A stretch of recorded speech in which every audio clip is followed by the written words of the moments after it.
No, it's not an orange shirt. It's a pinky, peachy salmon shirt, but let's go with it.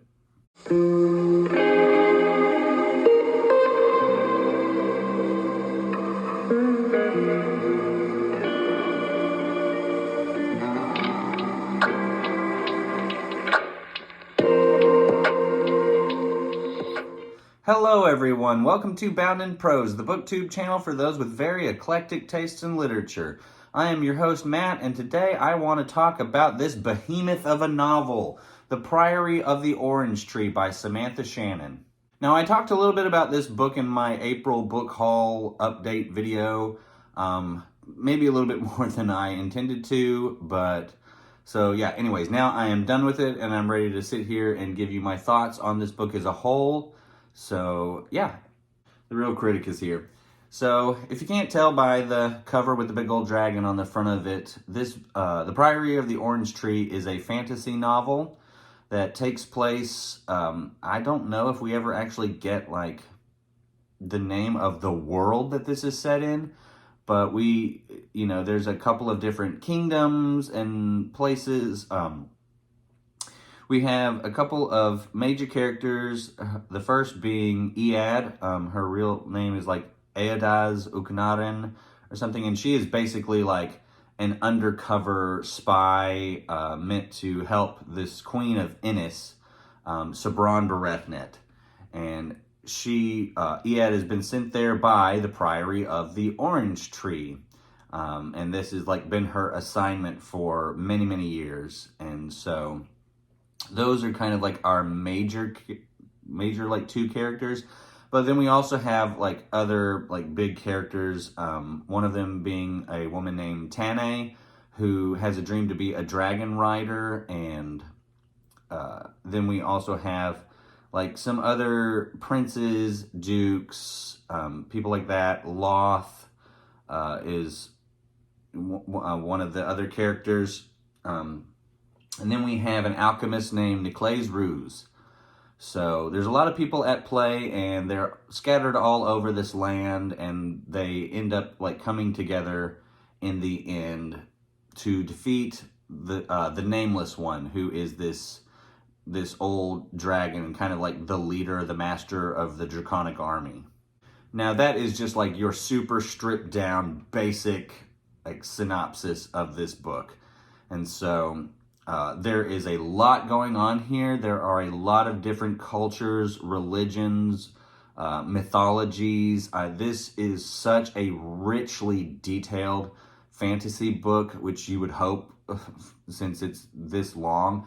But yeah, there's a lot going on here. At the very beginning, whenever I started reading this, and really in any fantasy book, you start reading it and you're just like, okay, let me pay attention, because if I don't get all of these weird fantasy names and places and religions and everything from the very beginning, I'm going to be absolutely lost. And I was really afraid of that at the beginning going in. Now, I have read like Wheel of Time. I'm a big fan of Brandon Sanderson. I've been a fantasy reader for most of my life, so that's not an issue for me. But yeah, at the very, very beginning of this book, I was just kind of like a little overwhelmed, but that doesn't last long. So 100, 200 pages into it, everything really just kind of like settles in and you feel pretty comfortable with what's going on. I really liked Priory of the Orange Tree. I ended up giving it 4 stars. Before I get into any like more like super, specific details or any further than that, I gave it 4 stars. I think it's really an interesting read. I had a lot of fun with it. In a lot of ways, I feel like it is a throwback to like more traditional like fantasy. I mean, like talking dragons and things like that, kings and queens, and there's a little bit of magic in here. Magic does play a part in the story, especially towards the end. But we also have like creatures called like Ichneumon, which are basically like massive mongoose, and they talk as well. And so there was a lot of this that I was just like, this feels like, fantasy from like the 60s or 70s. But then also there's a modern touch to it. And I really enjoyed my journey through it. It took, the audio book I think is just under 26 hours. And I think that the narrator, Leah Summers, I think is how she said her name at the end. I think she did a phenomenal job, narrating it with the different voices and, yeah, anyways. So aside from plot and characters and things like that, I think Samantha Shannon is a fabulous writer. I think her descriptions and her wordplay is very beautiful. I thoroughly enjoyed the way that she would describe things. I think, yeah, it was, invoked your senses a lot. Anytime they were eating things, I was like, I'm getting hungry. But stuff like that, it's really well written. It's really good.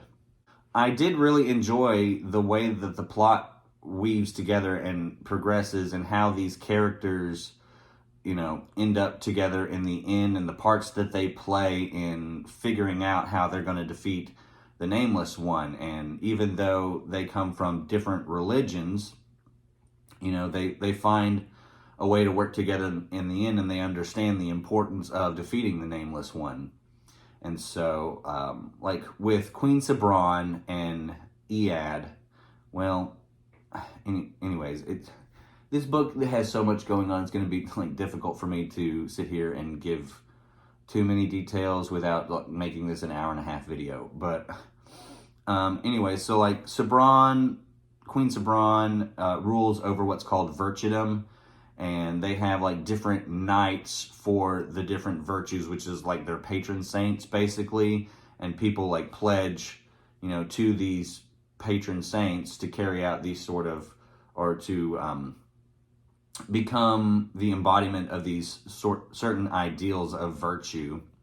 And Virtudom is basically against all the dragons, whether they're from the east, from the west, whether the water dragons or the fire-breathing dragons, they are totally against all of the dragons. And Queen Sabran is from the house of Berethnet, and she believes that it is her bloodline, basically the magic of her bloodline, that is keeping the Nameless One imprisoned. And then Ead, who is a sister of the Priory of the Orange Tree, they are also fairly anti-dragon. They are dragon hunters, worm hunters they call themselves. But they kind of work from the shadows a little bit, and they don't necessarily pull the strings of all the politics of the world, but they do infiltrate these different civilizations, these different nations, and try to carry out their tasks of keeping people safe from the worms, and trying to ensure that the Nameless One doesn't return. They do this from the shadows. And then Tene is from Psyche, and they are dragon riders, but they ride the water dragons. And so those are the good dragons, I guess. Then there's other ones who, other nations that are pledged to the fire-breathing dragons, and some that are even, pledged to the Nameless One. So lots of conflict of interest with our main characters as they come together in the end, but they end up working it out. And the Nameless One isn't the only antagonist in this book. There's also a witch named Kaliba who wants these jewels that can lock away the Nameless One for herself. She also wants this sword that can kill the Nameless One called Ascalon, but she basically wants them so she can present them as gifts to the Nameless One along with Sabran Berethnet, so that she can basically curry the favor of the Nameless One. And so she's also, gumming up the works as it goes. But I found her to be a really interesting character, and there's a revelation with her towards the end that I thought was really good. So yeah, the things that a lot of times, the things that these characters think they know in the beginning is not actually what is occurring, and their mythology has been skewed over time or written a certain way by these people who set themselves up as these godlike mythological figures, and then as the book progresses, the revelations come out that they weren't, and that things aren't quite what they seem. But anyways, that's a little bit more about the plot. Yeah, just a lot going on, and I think the pacing is pretty good. My only negative, which I don't know if it's really a negative, but for me, this book comes to an absolute screeching halt. Like, there's so much going on, and it's such build up and build up and build up and build up, and then the final conflict is done in like a chapter or two, which that's fine. I'm not saying it was bad. I'm not saying it was poorly written, but it really was like you're driving in a car at 75 miles an hour and somebody slams on the brake and you hit your head into the windshield. I mean, it was just like, and we're done.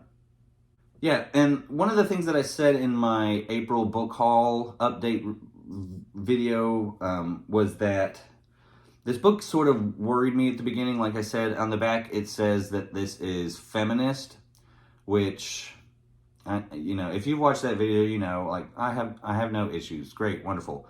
But I was afraid that we were just going to have like these super Mary Sue characters. Super Mary Sue characters that could do no wrong, which would get boring after this amount of time for me personally. That also we would have, like I said, like toe-licking, like ogre male characters that, can't get out of bed in the morning, or, are complete idiots. And anyway, yeah, and neither one of those things are true. Now that I'm done with the book, now that I have made it from beginning to end, I think that the characters are very realistic, very well written, and I think that they earn their victories in the end. They earn their accomplishments in the end, and they have to turn their backs on some of their older ideas. Even the good fighter Tane, she suffers injuries and defeat in her own way, and has to follow this story arc of redemption, which I really enjoyed her storyline. She's absent for a lot of the book, which I really like that character, and I wanted to read more about her. The two central figures are Ead and Sabran Berethnet for me, but even then, Sabran, she's this queen, and okay, spoilers ahead, so fair warning. Sabran, she is, like, as a queen, she is supposed to have, an offspring who can carry on the line of Berethnet, and she ends up having a miscarriage, and it's so bad that she's never going to be able to have children again. And so, she has believed that her line is the one that keeps the nameless one at bay, and so now she's the last of her line, and the people rise up, well, not the people, but like people in the court, like rise up against her and, imprison her and, mistreat her. And, Ead, who leaves at one point earlier in the book, has to like come back in and save her basically and set her back up as the queen. And then, Ead herself, she has always dreamed of being one of these red maidens, I believe they were called. So basically like a full sister of the Priory that she is sworn to. And the new prioress doesn't want her to help Virtudum. And Ead believes that, she needs to help Sabran like achieve her goals. And so she basically has to turn her back on the Priory and leave and go do her own thing and give up the dream that she had. And there are fight sequences where Ead or Sabran or Tane, they just about achieved their goal. They've just about gotten the sword of Ascalon or these jewels, and then something will happen and they'll lose it, and they'll be defeated, and it throws their plans into chaos. And they'll have to figure out, a plan B, or how to overcome, this kink in the machinery that has happened to them. And though the male characters don't spend a lot of time at the forefront of this book, I still think that they were well written. I mean, Prince, Loth, is also a member of Virtudum, and he is sent off on this mission and he encounters a plague, or this is the only way to escape these certain people, is that he has to basically take on this draconic plague and get to the Priory to be healed. But that's his only like manner of escape. But he's very capable on his own, and has a lot of respect for the female characters, and the female characters have a lot of respect for him, and so he was a really good character. The Sea General is a male, I'm pretty sure. So yeah, I really enjoyed like the male characters, even Niclai's Ruse. Now Niclai's Ruse, I will say, I understood his motivations for a lot of things, and he is a very damaged character, but still he has his own redemption in the end. Now I will say this about the narration, is it started to get on my nerves a little bit, because every time the narrator read in his voice, it was like he was clenching his teeth and he's just about to lose his cool and so I was like, is that his only like tone? Is that? But anyways, I did end up enjoying his storyline, and I ended up kind of liking him by the end, even though he does some very monstrous things in this book. So anyways, and so then the last thing I will talk about. So I said that this has kind of got like a little modern twist on it. There is another booktuber that in his title for his review said that this is like sapphic. And whenever I read that, I was like, yeah, quite. So yeah, there are, anyways, there are a couple of relationships in this book that are fairly modern. And so if you're the kind of person who wants to steer clear of anything woke, then this might not be the fantasy book for you. So anyways, just to spell it out, Iad and Sabran end up becoming lovers. And that, while that is not like the central part of the book, and there's not too much of like, there's not too many love scenes or anything, it is there. So just be aware of that.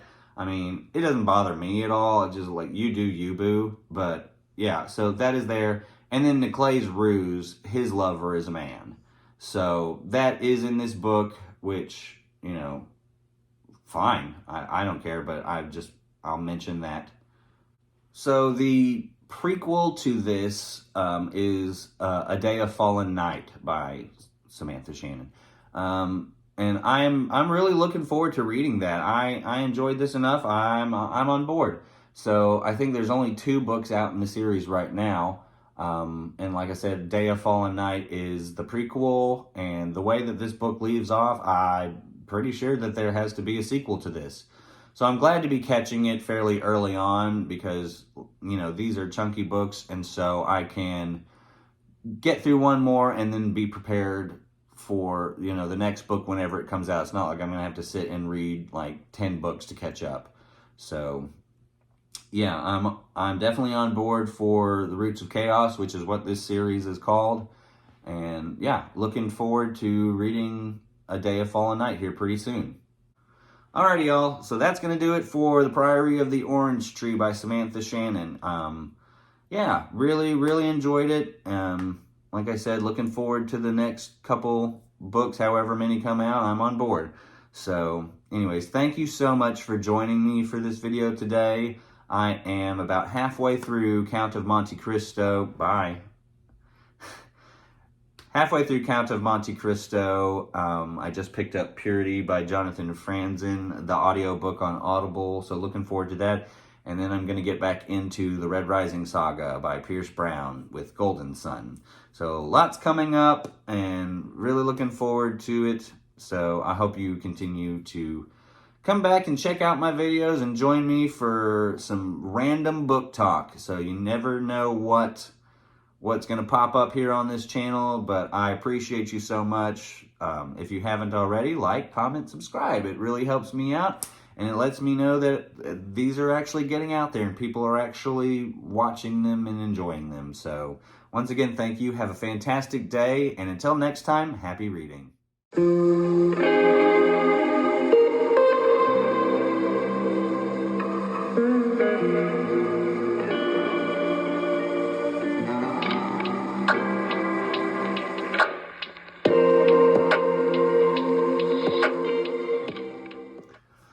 Oh, good gracious. Oh.